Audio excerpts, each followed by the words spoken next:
أشهد أن محمد رسول الله۔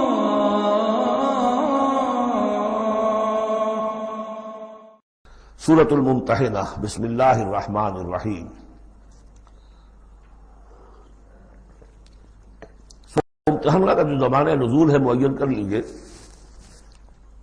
یہ ان دو رکوعوں کے ساتھ سمجھیے کہ جو سورہ توبہ میں ہم نے پڑھے، دوسرا اور تیسرا رکوع۔ فتح مکہ سے پہلے جو کچھ رد و قدا چل رہی تھی کہ نہیں کرنا چاہیے، کاہے کے لیے فوج کشی کر رہے ہیں، اور اس پر پھر جو اللہ تعالیٰ کی طرف سے جو تبصرہ آیا، منافقین تھے یا ضعفاء تھے، ان کے اعتراضات کے جواب دیے گئے۔ آخر مکے والے کتنے ہی برے صحیح، بہرحال وہ حرم کی خدمت کرتے ہیں، لہذا ان کا ایک نیکی کا مقام بھی ہے۔ وہ ساری دلیلیں پڑھ چکے ہیں۔ سورہ توبہ رکوع 2 اور 3، یہ بھی 2 رکوع ہیں۔ اسی موقع پر ایک بہت مخلص مومن صحابی، ان سے ایک بہت بڑی غلطی ہو گئی۔ حضرت حاتب ابن ابی بلتع رضی اللہ تعالی عنہ، بدری ہیں۔ ان کے گھر والے، ان کا پورا کنبہ ابھی مکے میں تھا، اور ان کا کوئی وہاں پہ رشتہ دار ایسے نہیں تھے کہ جو ان کی حفاظت کر سکے۔ انہیں یہ اندیشہ ہوا کہ اگر واقعی اب جنگ ہو گئی اور اگر ہم جا رہے ہیں مکے پر چڑھائی کرنے کے لیے، تو پھر یہ ہے کہ مکے میں جو مشرکین ہیں، کفار ہیں، وہ میرے بچوں کو، میرے گھر والوں کو شدید نقصان پہنچا سکتے ہیں، لہٰذا میں ان کے ساتھ کوئی نیکی کروں تاکہ میرے اس احسان کو پیش نظر رکھ کر وہ میرے گھر والوں کا لحاظ کریں۔ انہوں نے ایک خط لکھا مکے والوں کے نام، اور اس میں گویا کہ وہ سیکریٹ جو ہے وہ لیک کر دیا کہ محمد اب تم پر چڑھائی کرنے والے ہیں صلی اللہ علیہ وسلم۔ یہ احسان دھرا۔ ایک عورت کو وہ خط دیا، اس عورت نے اس خط کو اپنی چٹیا میں باندھ لیا تاکہ تلاشی لی جائے تو کہیں سے نکلے نہ، اور وہ عورت وہ خط لے کر روانہ ہو گئی۔ ادھر حضور کو اللہ تعالیٰ نے وحی سے مطلع کر دیا۔ حضور نے بھیجا حضرت علی اور ان کے ساتھ ایک اور صاحب کہ جاؤ فلاں جگہ اس وقت وہ عورت ہوگی، تم جا کے اس کو وہاں ٹھہری ہوئی ہے راستے میں کسی منزل میں، اس کے پاس خط ہے، وہ لے کے آؤ۔ وہاں پہنچے، عورت موجود تھی۔ محمد رسول اللہ کی دی ہوئی خبر تو غلط نہیں ہو سکتی تھی۔ اس سے پوچھا، نہیں قتل نہیں۔ اس کی جو تلاشی لی تو کہیں نہیں نکلا۔ پھر حضرت علی نے دھمکی دی، دیکھو ہمیں ہمارے نبی نے بتایا ہے تمہارے پاس خط ہے، جھوٹا نہیں ہو سکتا وہ، یا تو تم سیدھی سیدھی خط مجھے نکال دو ورنہ میں تمہیں برہنہ کر کے تمہاری تلاشی لوں گا۔ آج کل آپ کو معلوم ہوگا نا کہ سعودی عرب میں ہیروئن کی سمگلنگ میں عورتیں اپنے پرائیویٹ پارٹس کے اندر بھی یہ سمگلنگ کرتی ہیں اس کے ذریعے سے۔ بہرحال یہ دھمکی سن کر وہ پھر اس نے کھول کے اپنی چٹیا اور نکال کے دے دی۔ وہ خط لے کے آ گئے۔ اب وہ راز کھل گیا، ابی بلتع کو بلایا، حاتب نے ابی بلتع کو مان لیا، اپنی حضور یہ میرا خط ہے۔ حضرت علی نے کہا کہ، یا حضرت عمر نے کہ آپ مجھے اجازت دیں کہ میں اس کی گردن مار دوں ابھی؟ آپ نے فرمایا نہیں، حاتب بدری ہے اور بدریوں کے تمام اللہ تعالیٰ پچھلے اگلے گناہ معاف کر چکا ہے، تو اس کی وہ جو فضیلت ہے اس کی وجہ سے جو خطا ہو گئی اللہ معاف کرے گا۔ تو وہ ہے اصل میں کشاکش پس منظر میں جس میں کہ یہ صورت نازل ہو رہی ہے۔ یا ایھا الذین آمنوا لا تتخذوا عدوی وعدوکم اولیاء، اہل ایمان تم میرے اور اپنے دشمنوں کو اپنا دوست اور ولی نہ بناؤ۔ ان کی خیر خواہی، ان کی بھلائی، ان پہ احسان کرنے کی کوشش، ان کے ساتھ اپنے گڈ آفیسز بلڈ کرنے کی کوشش۔ تلقون الیہم بالمودۃ، تم ان پر ان کی طرف رجوع کرتے ہو، بھیجتے ہو پیغام دوستی کے، خلوص و اخلاص کے۔ وقد کفروا بما جاءکم من الحق، حالانکہ انہوں نے کفر کیا ہے، انکار کیا ہے اس حق کا جو تمہارے پاس آیا ہے۔ یخرجون الرسول وایاکم، وہی ہے جو نکالتے ہیں، یعنی جنہوں نے نکالا ہے رسول کو صلی اللہ علیہ وسلم، تمہیں بھی نکالا ہے، ان تؤمنوا باللہ ربکم، صرف اس جرم کی پاداش میں کہ تم ایمان رکھتے ہو اللہ پر، اپنے رب پر۔ ان کنتم خرجتم جہادا فی سبیلی، اگر تو تم نکلے تھے مکے سے اور تم نے ہجرت کی تھی اس لیے کہ میری راہ میں جہاد کرو گے تو یہ طرز عمل تو پھر اس کے منافی ہے. وابتغاء مرضاتی، اور میری رضا جوئی کے لیے تم نکلے تھے تو سرون الیہم بالمودہ، تم خفیہ پیغامات بھیجتے ہو ان کو دوستی کے، احسان کے مبنی. وَأَنَا أَعْلَمُ بِمَا أَخْفَيْتُمْ، تم نے خفیہ پیغام بھیجا، میں تو خوب جانتا ہوں جسے تم چھپاتے ہو. وَمَا أَعْلَنْتُمْ، جسے تم ظاہر کرتے ہو. وَمَنْ يَفْعَلْهُ مِنْكُمْ فَقَدْ ضَلَّ سَوَاءَ السَّبِيلِ، جو کوئی بھی تم میں سے یہ کام کرے گا وہ تو پھر سیدھے راستے سے بھٹک گیا. یہ ایک آیت ہے، اب تک نوٹ کر لیجیے. مدنی صورتوں کا جو مزاج ہے. یا ایھا الذین آمنوا لا تتخذوا عدوی وعدوکم اولیاء تلقون الیہم بالمودۃ وقد کفروا بما جاءکم من الحق یخرجون الرسول وایاکم ان تؤمنوا باللہ ربکم ان کنتم خرجتم جہادا فی سبیلی وابتغاء مرضاتی تسرون الیہم بالمودۃ وانا اعلم بما اخفیتم وما اعلنتم ومن یفعلہ منکم فقد ضل سواء السبیل. ان یثقفوکم یکونوا لکم اعداء، اگر وہ کہیں تمہیں پا لیں، یعنی تم ان کے ہاتھ لگ جاؤ، ہتھے چڑھ جاؤ، وہ تمہارے ساتھ دشمنی کریں گے. وَيَبْسُطُوا إِلَيْهِمْ أَيْدِيَهُمْ، اپنے ہاتھ بڑھائیں گے تمہاری طرف. وَأَلْسِنَتَهُمْ، اور اپنی زبانیں، بِالسُّوءِ، برے ارادے کے ساتھ تمہیں نقصان پہنچائیں گے، ان کی زبانیں بھی ان کے ہاتھ بھی. وَوَدُّوا لَوْ تَكْفُرُونَ، اور ان کی خواہش ہوگی شدید کہ کسی طرح تم بھی دوبارہ کافر ہو جاؤ. لَن تَنفَعَكُمْ أَرْحَامُكُمْ، تمہیں ہرگز نفع نہیں پہنچائیں گے تمہارے رحمی رشتے. ولا اولادکم، نہ تمہاری اولادیں. یوم القیامہ، قیامت کے دن. یفصل بینکم، اللہ فیصلہ کر دے گا تمہارے مابین. واللہ بما تعملون بصیر، اور جو کچھ تم کر رہے ہو اللہ اسے دیکھ رہا ہے. قد کانت لکم اسوۃ حسنۃ فی ابراہیم والذین معہ، تمہارے لیے ایک اچھا نمونہ ہے، بہت عمدہ ماڈل ہے، اسوہ حسنہ ہے. فی ابراہیم والذین معہ، ابراہیم اور ان کے ساتھیوں کے معاملے میں، ان کی شخصیتوں کی صورت میں.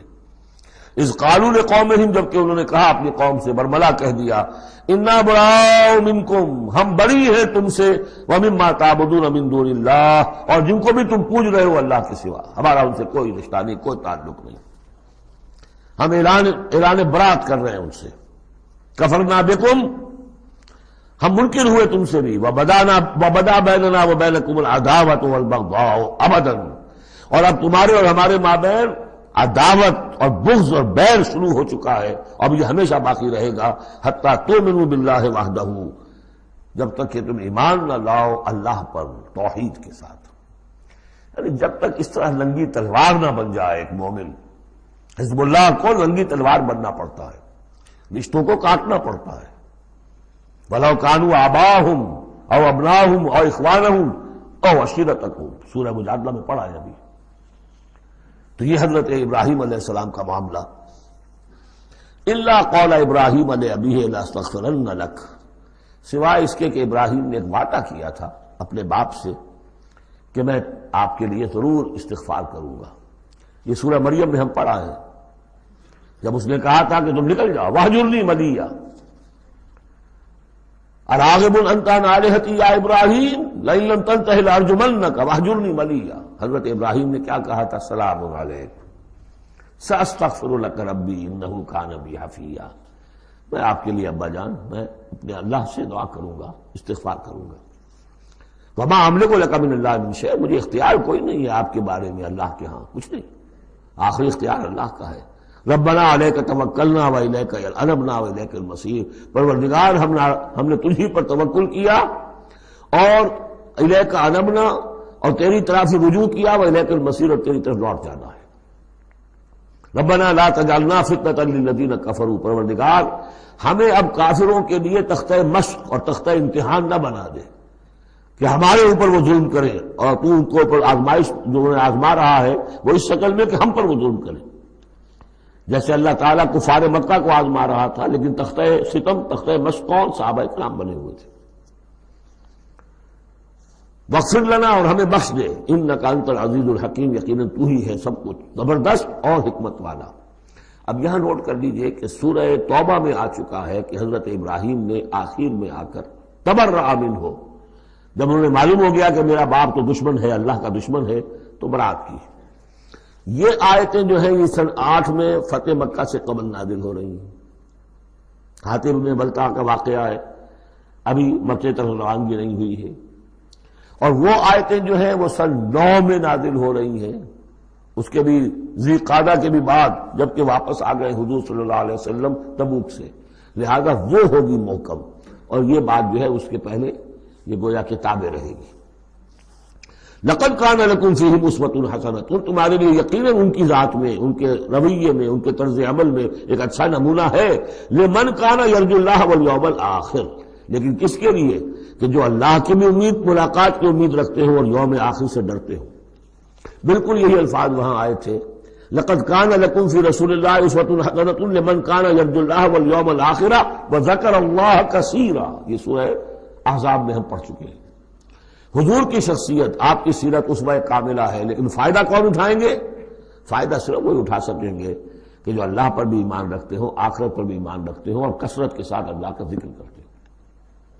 اسی طریقے سے یہاں لقد کان لکم فیہم اسوۃ حسنۃ لمن کان یرجو اللہ والیوم الآخر ومن یتولی فإن اللہ هو الغنی الحمید. اور جو منہ پھیر لے، پیٹھ موڑ لے، اللہ غنی ہے، حمید ہے، اللہ کو کسی کی پرواہ نہیں، کوئی احتیاج نہیں. اب آخری مسئلہ آ رہا ہے خاص طور پر بعض خواتین کا. ہوا یہ تھا کہ صلح حدیبیہ میں طے ہو گیا تھا، جو سن 6 میں ہوئی، کہ مکے سے اگر کوئی مسلمان بھاگ کر جائے گا مدینے تو آپ کو واپس کرنا ہوگا، اور مدینے سے اگر کوئی مسلمان مرتد ہو کر واپس آئے مکے تو ہم واپس نہیں کریں گے. یہ شرط تھی، اور شرط مان لی تھی حضور نے. اس کے بعد معاملہ پیش آ گیا چند خواتین کا. اب ظاہر بات ہے کہ اب خواتین جو ہے ان میں سے کوئی مدینے آ گئی، مطالبہ ہوا ان کا واپس کریں. جو مسلمان تھی ایمان لے آئی تھی. حضور نے فرمایا نہیں، وہ مردوں پر بحث تھی، ساری گفتگو جو ہوئی تھی وہ رجال سے متعلق تھی، نساء کی نہیں، لہذا ان کو واپس نہیں کیا جائے گا، اور نہیں کیا گیا. لیکن یہ کہ اب جو وہاں سے خواتین آ رہی ہیں، کہہ رہی ہیں کہ ہم تو صاحب ایمان ہیں، اس لیے ہم ہجرت کر کے مکے سے آ گئی ہیں یہاں. اندیشہ یہ تھا کہ ان میں کہیں جاسوس نہ آ رہے ہوں، مکے والے جو ہیں ان کے ذریعے سے کچھ اسکینڈلائز نہ کریں ہماری سوسائٹی کو، کچھ کہہ نہیں سکتے، لہذا ان کا معاملہ کیا کیا جائے. پھر یہ کہ ان کے شوہر تو وہاں ہیں، شادی تو وہاں ہوئی ہوئی ہے ان کی، تو آیا یہ اب یہاں مسلمانوں کے لیے حلال ہے اس درجے میں کہ وہ ان سے نکاح کر سکیں، یا وہ رشتہ برقرار رہے گا؟ کافر جو ہے ان کی بیویاں یہ مسلمان ہو گئی، یہ آ گئی. تو یہ مسائل تھے خواتین کے کہ جن کو اس رکوع میں سورہ ممتحنہ کے اور آخر میں پھر خواتین کی بیعت کا تذکرہ ہے اس میں.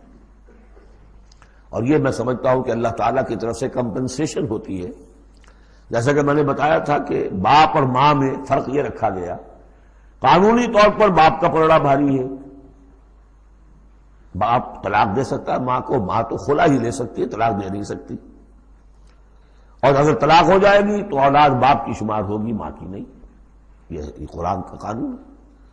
لیکن دوسری طرف ماں کی خدمت 3 درجے زیادہ ضروری ہے باپ سے. خدمت میں 3 درجے فائق رکھ دیا ماں کو، اور کہا کہ جنت اس کے قدموں تلے. تو کمپنسیشن ہوتی ہے، کسی ایک جگہ پر کمی ہے تو دوسری جگہ اس کو، اسی کا نام بیلنس ہے. یہ ترازو کے یہ دونوں جو ہیں، اگر بازو جو ہیں یہ برابر ہے تو ایک سیر ادھر ڈالیں گے، ایک سیر ادھر ڈالیں گے، ترازو کی ڈنڈی سیدھی رہے گی.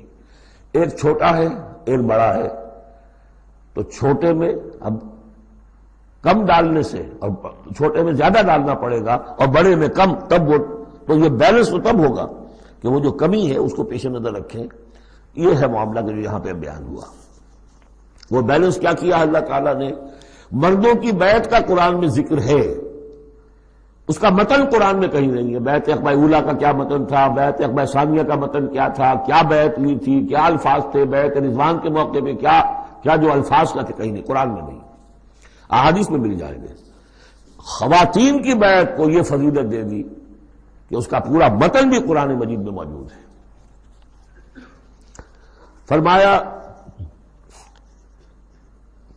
عسى الله ان يجعل بينكم وبين الذين، ابھی وہ مسئلہ ابھی چل رہا ہے، وہ خواتین کا مسئلہ بعد میں آئے گا.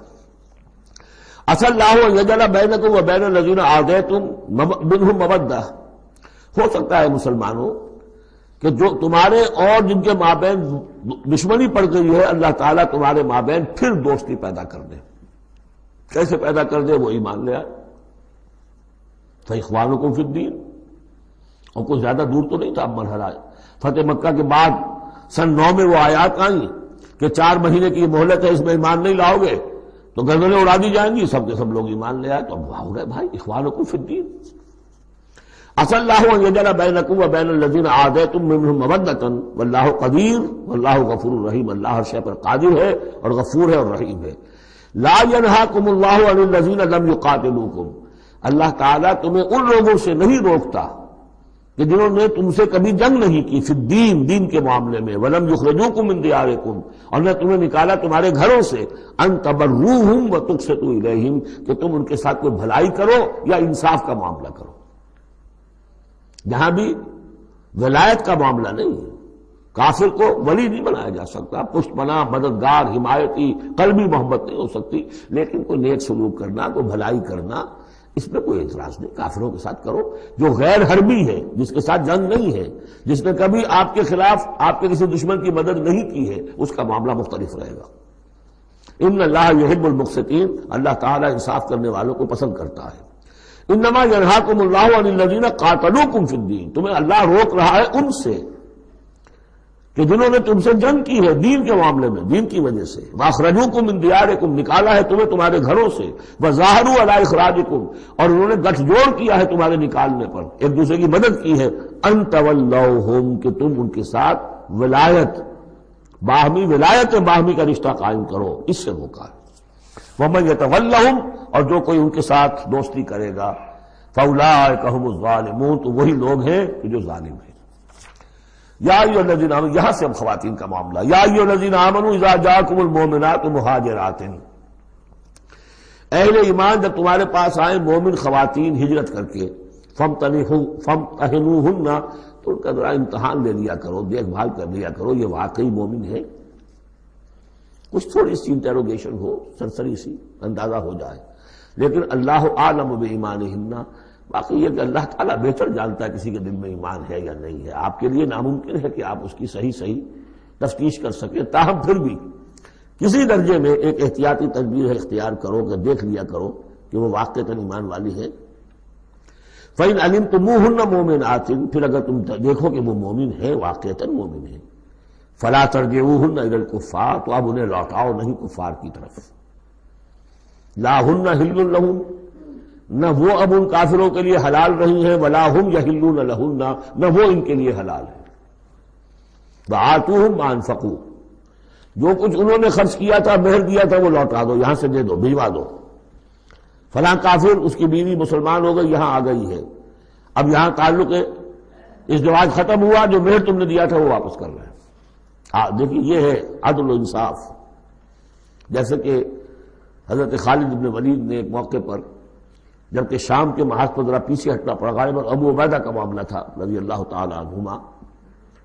تو ایک شہر جس سے کہ جزیہ لے لیا گیا تھا، پھر چونکہ وہاں سے پسپائی جو ہے ٹیکٹیکل موو کے طور پر وہاں سے پیچھے ہٹنا پڑا، تو وہ سارا جزیہ واپس کر دیا. ہم جا رہے ہیں، اب آپ لوگوں کی حفاظت کا ذمہ ہم نہیں لے سکتے. ذمہ کا مطلب ہے ہمیں آپ کی حفاظت کی ذمہ داری پوری کرنی تھی، نہیں کر سکتے. یہ رقم واپس. اور دھاڑے مار مار کر وہ روئے کہ یہ لوگ فرشتہ لوگ یہ جا رہے ہیں ہمیں چھوڑ کر. تو یہاں بھی کہا جا رہا ہے کہ وہ کافر ہیں، لیکن یہ کہ ان کے جو انہوں نے مہر وغیرہ دیا ہوا ہے مسلمان عورتوں کا واپس کر لوٹا دو. وَلَا جُنَاحَ عَلَيْكُمْ أَن تَنكِحُوهُنَّ إِذَا آتَيْتُمُوهُنَّ أُجُورَهُنَّ. اور اے مسلمانوں تم پر کوئی حرج نہیں ہے، کوئی گناہ نہیں ہے کہ تم اب ان خواتین سے نکاح کر لو جبکہ تم انہیں ان کے مہر ادا کر دو. وَلَا تُمْسِكُوا بِعِصَمِ الْكَوَافِرِ. اور اگر تمہاری بیویاں وہاں ہیں، کوئی رہ گئی ہیں، اب کفر پہ ہیں، تو تم بھی ان کے ناموس کو اپنے قبضے میں نہ رکھو، یعنی انہیں طلاق دے دو، انہیں فارغ کر دو کہ ہمارا تم سے کوئی تعلق نہیں. وَاسْأَلُوا مَا أَنفَقْتُمْ. اور ان سے مانگ لو جو بھی تم نے ان کو دیا تھا مہر کے طور پر. جب ہمارے اور تمہارے درمیان وہ رشتہ ختم ہوا، میرا مہر واپس کرو. وَلْيَسْأَلُوا مَا أَنفَقُوا. جو انہوں نے خرچ کیا تھا وہ مانگ لیں. جو یہاں مسلمان عورتیں آ گئی ہیں ان کا مہر لوٹا دیا جائے. ذالکم حکم اللہ یحکم بینکم. یہ اللہ کا حکم ہے اور اللہ تمہارے مابین فیصلہ کر رہا ہے. واللہ علیم الحکیم، اللہ سب کچھ جاننے والا ہے، کمال حکمت والا۔ وَإِنْ فَاتَكُمْ شَيْءٌ مِّنْ أَزْوَاجِكُمْ، اور اگر کوئی چیز جاتی رہے تمہارے ہاتھ سے تمہاری بیویوں کے معاملے میں، یعنی مسلمان مرد ہجرت کر کے آ گیا، بیوی اس کی وہاں پر ہے اور وہ کافرہ ہے، مشرکہ ہے، اور اس سے وہ کہتا ہے میرا مہر واپس کرو، وہ نہیں کرتی، وہ مہر واپس نہیں کر رہی، اسے یہاں پہ نکاح کرنے کے لیے مہر ادا کرنا پڑے گا، اس کے پاس پیسے نہیں۔ اس مسئلے کا حل بتایا۔ وَإِنْ فَاتَكُمْ شَيْءٌ مِّنْ أَزْوَاجِكُمْ، تمہارے کچھ لوگوں کی طرف سے اگر انہیں یہ نقصان پہنچ جائے کہ انہیں وہ مہر واپس نہ ملے، فَعَاقَبْتُمْ إِلَى الْكُفَّارِ، یہ کفار کے ہاں رہ گیا، وہ نہیں دے رہے تم مہر، فَعَاقَبْتُمْ، پھر اگر کہیں تمہارا ہاتھ پڑ جائے، کہیں کسی جگہ تمہیں فتح مل جائے، کہیں سے تمہیں مال غنیمت یا مال فہ ہاتھ آ جائے، فَآتُوا الَّذِينَ ذَهَبَتْ أَزْوَاجُهُمْ، تو ان لوگوں کو کچھ دے دلا دو کہ جن کی بیویاں جاتی رہیں اس کفر اور اسلام کی وجہ سے، رشتہ جو کٹ گیا ہے، تاکہ اب وہ اپنی اس رقم سے جو انہیں دی جا رہی ہے وہ یہاں نکاح کر سکیں، اور جو خواتین وہاں سے آ رہی ہیں جن کا کہ حکم دے دیا گیا کہ یہاں سے ان کے مہر واپس کر دو، تو اب ان سے وہ نکاح کریں گے تو مہر دیں گے تو تب ہوگا نا۔ فَآتُوا الَّذِينَ ذَهَبَتْ أَزْوَاجُهُمْ مِثْلَ مَا أَنفَقُوا وَاتَّقُوا اللَّهَ الَّذِي أَنتُم بِهِ مُؤْمِنُونَ، اور اس اللہ کا تقوی اختیار کرو جس پر کہ تمہارا ایمان ہے۔ یا ایھا النبی، اے نبی صلی اللہ علیہ وسلم، اذا جاءک المؤمنات یبایعنک، جب آپ کے پاس آئیں مومن خواتین آپ سے بیعت کرتی ہوئی، علی اللہ یشرکن باللہ شیئا، پہلی شرط یہ ہے کہ وہ عہد کریں کہ وہ اللہ کے ساتھ کسی شے کو شریک نہیں کریں گی، ولا یسرقن، دوسری یہ کہ چوری نہیں کریں گی، ولا یزنین، کوئی بدکاری نہیں کریں گی، ولا یقتلن اولادہن، اپنی اولاد کو قتل نہیں کریں گی، ولا یاتین ببہتان یفترینہ بین ایدیہن وارجلہن، اور نہ ہی وہ کوئی ایسا طوفان باندھیں گی، کوئی بہتان لگائیں گی جو ان کے ہاتھوں اور پاؤں کے مابین سے ہو، سیکسول سکینڈلز، کوئی عورت جو توبہ کر دے کسی کے اوپر اس نے میری آبرو ریزی کی ہے یا اس نے کسی اور اعتبار سے، تو یہ چیزیں بھی نہیں، اور یہ ہوتا رہا ہے، انبیاء تک کے ساتھ ہوا ہے۔ ولا یعصینک فی معروف، اور آخری بات یہ اس بیعت کے اندر کہ جو بھی آپ بھلی بات ان سے کہیں گے اس کے اندر آپ کی نافرمانی نہیں کریں گے۔ یہ ہے آرٹیکلز آف بیعہ خواتین کے لیے۔ فبایعہن، تو اے نبی ان کی بیعت قبول کر لیجئے، انہیں بیعت کر لیجئے اپنے سے، واستغفر لہن اللہ، اور ان کے ساتھ ان کے لیے اللہ تعالیٰ سے استغفار کیجئے۔ ان اللہ غفور الرحیم، یقیناً اللہ غفور الرحیم ہے۔ اب یہاں نوٹ کر لیجئے کہ جو بیعت مردوں سے لی گئی بیعت عقبہ ثانیہ، بیعت عقبہ اولیٰ جو تھی وہ تقریباً یہی تھی، اسی لیے اس کو بیعت النساء بھی کہتے ہیں، پہلی بیعت۔ ابھی جو ہے وہ کوئی ایسی شکل سامنے نہیں تھی کہ کوئی جماعتی تشکیل ہو رہی ہو، جماعت بنانی ہو، اور ہمارے ہاں جو بھی صوفیاء ہیں جو بیعت لیتے ہیں وہ بھی تقریباً اسی کو دلیل بناتے ہیں، بیعت عقبہ اولیٰ اور بیعت النساء، وہ اسی بات کا عہد لیتے ہیں، شرک نہیں کروں گا، یہ نہیں کروں گا، چوری نہیں کروں گا، نیکی کے کام کروں گا، وغیرہ وغیرہ۔ تو صوفیاء کی بیعت، خواتین کی بیعت اور بیعت عقبہ اولیٰ تقریباً یہ ہے۔ لیکن وہ بیعت جس سے کہ جماعتی زندگی وجود میں آئی وہ بیعت عقبہ ثانیہ ہے۔ حضرت عبادہ بن ثابت رضی اللہ تعالیٰ عنہ سے اس کی پورا اس کا ٹیکسٹ جو ہے وہ موجود ہے، متفق علیہ حدیث ہے، جس کو بخاری میں بھی ہے، مسلم میں بھی ہے۔ بایعنا رسول اللہ صلی اللہ علیہ وسلم، وہ فرماتے ہم نے بیعت کی تھی اللہ کے رسول سے صلی اللہ علیہ وسلم، علی السمع، آپ کا ہر حکم سنیں گے، اطاعت کریں گے، فی العسر، تنگی، والیسر، اور آسانی میں بھی، والمنشط، اس حالت میں بھی کہ ہماری طبیعتوں میں انشراح ہو کہ ہاں یہ کام واقعتاً بہت مفید ہے، صحیح ہے، والمکرہ، اور اس حالت میں بھی کہ ہمیں اپنی طبیعتوں پر جبر کرنا پڑے، ہمیں اس فیصلے کے ساتھ اتفاق نہ ہو، وعلی اثرۃ علینا، اور اس کے باوجود کہ دوسروں کو ہم پر ترجیح دے دی جائے۔ ترجیح دے دی جائے کس بات میں؟ آپ امیر بنا رہے ہیں فلاں شخص کو، یہ تو ابھی نوبارد ہے، ابھی آیا ہے، ابھی شامل ہوا ہم میں، اور ہم پرانے آپ کے ساتھی ہیں، نہیں، پریروگیٹو ہے یہ آپ کا، جس کو چاہے امیر بنائیں۔ وعلی اللہ نضال الامر اہلہ، جنہیں آپ ذمہ دار بنائیں گے ان سے ہم جھگڑیں گے نہیں، ان سے لڑیں گے نہیں، ان کی اطاعت کریں گے۔ من اطاعنی فقد اطاع اللہ ومن عصانی فقد عصی اللہ، ومن اطاع امیری فقد اطاعنی ومن عصى امیری فقد عصانی وعلی ان نقول بالحق اینما کنا، آخری شق یہ کہ ہم حق بات ضرور کہیں گے جہاں کہیں بھی ہوں گے، لا نخاف فی اللہ لومۃ لائم، ہم کسی ملامت کرنے والے کی ملامت کے خوف سے اپنی زبان بند نہیں کریں گے۔ یہ بیعت عقبہ ثانیہ جو ہے اس کو ہم نے تنظیم اسلامی میں اختیار کیا، ایک لفظ کا اضافہ کیا، ابایعک علی السمع والطاعۃ فی المعروف، حضور کی اطاعت مطلق تھی، جو حکم دیں گے، غلط دے ہی نہیں سکتے معصوم ہے۔ حضور کے بعد ابو بکر کی بیعت بھی مطلق نہیں تھی، مقید ہے، مشروط ہے، کتاب و سنت کے دائرے کے اندر اندر۔ یہ بیعت ہے کیونکہ اس کے بعد حضور نے پہلی مرتبہ ایک تنظیمی ڈھانچہ قائم کیا کہ مدینے میں آپ نے 12 نقیب مقرر کر دیے۔ یہ تنظیمی شکل پہلی مرتبہ ہو رہی ہے آپ کی سیرت کے اندر۔ مکے میں تو چونکہ آپ خود موجود ہیں اور سب صحابہ وہیں ہیں، چھوٹا سا شہر ہے، تو کسی تنظیمی سانچے کی اور ڈھانچے کی اور لمبی چوڑی چین جو ہے بنانے کی ضرورت ہی نہیں۔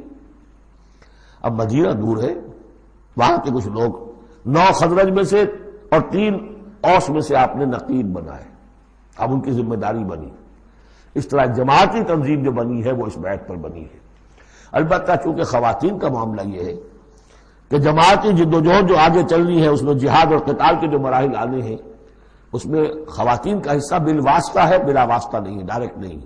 وہ بیعت ان سے نہیں دی گئی بلکہ یہی بیعت لی گئی ہے کہ اس کے اندر یہ افعال ہیں، یہ نہیں کریں گے، اور یہ کہ ہاں جو امیر ہے حضور صلی اللہ علیہ وسلم جو بھی حکم دیں گے، جو بھلائی کا حکم ہوگا اس میں اور ان کی نافرمانی نہیں کریں گے۔ اس کو ہم نے تنظیم میں خواتین کی بیعت کے لیے بعین ہی یہی الفاظ اختیار کیے ہیں۔ اور واقعہ یہ کہ اس کا بہت ایک اہم پہلو یہ ہے کہ چاہے خواتین کو وہ دوسرے کام نہیں کرنے جو مردوں والے ہیں، جنگ میں جانا ہے یا کوئی اور مسئلہ ہے، لیکن ایک سینس آف بلونگنگ ہو جاتی ہے کہ ایک گروہ کے ساتھ ہونا، کونوا مع الصادقین، کوئی ہے جس کے ساتھ آپ نے اپنے آپ کو آئیڈینٹیفائی کیا، جماعتی زندگی ہے اور اس کے تحت ایک کام ہو رہا ہے، اس کی برکتیں جو ہیں جو آپ نے فرمایا گیا، جو حضور نے فرمایا، یہ حضرت عمر کا قول ہے، اثر ہے، لا اسلام الا بالجماعہ ولا جماعہ الا بالامارہ ولا امارہ الا بالسماع ولا سماع الا بالطاعہ۔ کوئی اسلام نہیں ہے بغیر جماعت کے، کوئی جماعت نہیں بغیر عمارت کے، کوئی عمارت نہیں بغیر جب حکم سننے کے، اور سننے کا کوئی فائدہ نہیں ہے تک مانا نہ جائے۔ حضور نے فرمایا علیکم بالجماعہ ید اللہ علی الجماعہ، تم پر لازم ہے کہ جماعت کی شکل میں رہو، اور اللہ کی مدد اور تائید جماعت کے ساتھ ہوتی ہے۔ اور اس جماعت سازی کے لیے جو مسنون اور منسوس اور معصور بنیاد ہے وہ ہے بیعت، جس کو ہم نے چھوڑ دیا۔ دوسرے طریقے جو ہے جماعت سازی کے، دستور ہو، دستور کے مطابق پھر قوانین ہو، بائی لاز، یہ بھی حرام نہیں ہے، یہ بھی مباح ہے، لیکن مباح ہونا اور بات ہے، اور منسوس ہونا، مسنون ہونا، معصور ہونا یہ بالکل اور بات ہے، زمین و آسمان کا فرق ہے۔ بہرحال ہم نے تنظیم اسلامی میں اس بیعت کے نظام کو اختیار کیا۔ اللہ کا شکر ہے کہ جو ایک انسٹیٹیوشن اسلام کا بالکل ختم ہو گیا تھا، ڈیڈ، مطلوب، ہم نے اسے زندہ کیا ہے۔ آخری آیت ہے، یا ایھا الذین آمنوا لا تتولوا قوما غضب اللہ علیہم، اہل ایمان ان کو لوگوں کے ساتھ دوستی نہ کرو جن پر اللہ کا غضب ہے۔ جہاں سے یہ صورت شروع ہوئی تھی اختتام پر پھر وہی بات آ گئی، قد یئسوا من الآخرہ، یہ آخرت سے مایوس ہو چکے ہیں، کما یئس الکفار من اصحاب القبور، جیسے کہ کفار مایوس ہو چکے ہیں اصحاب قبور میں سے۔ اس کے 2 معنی دیے گئے ہیں، جیسے کفار جو قبر میں ہیں ان پر تو حقیقت واضح ہو چکی ہے نا، عالم برزخ میں جب پہنچ گئے تو انہیں معلوم ہے، اب حقائق منکشف ہو گئے، جیسے وہ مایوس ہو گئے ہیں کہ ان کے لیے اب کوئی راستہ نہیں، اللہ کے عذاب سے بچنے کی کوئی شکل نہیں۔ یا یہ کہ جیسے یہ کفار مایوس ہو گئے ہیں کہ جو قبر میں چلا گیا اس کا کوئی باعث بعد الموت نہیں ہے، اس کو دوبارہ اٹھا جانا نہیں ہے۔ دونوں امکانات، دونوں ترجمے کیے گئے ہیں، تو تم ان لوگوں کی طرح نہ ہو جاؤ تو مایوس ہو چکے ہیں یہ لوگ اللہ کی رحمت سے۔ یہ لوگ جو ہیں، یہ جو یہودی ہیں، اور ان کے ساتھ تمہاری دوست نہیں ہے۔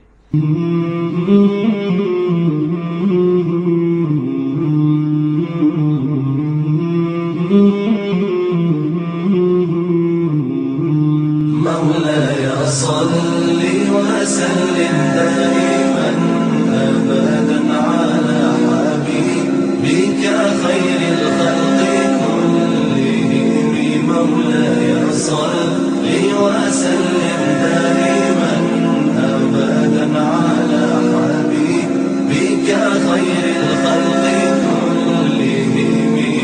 مولاي صل وسلم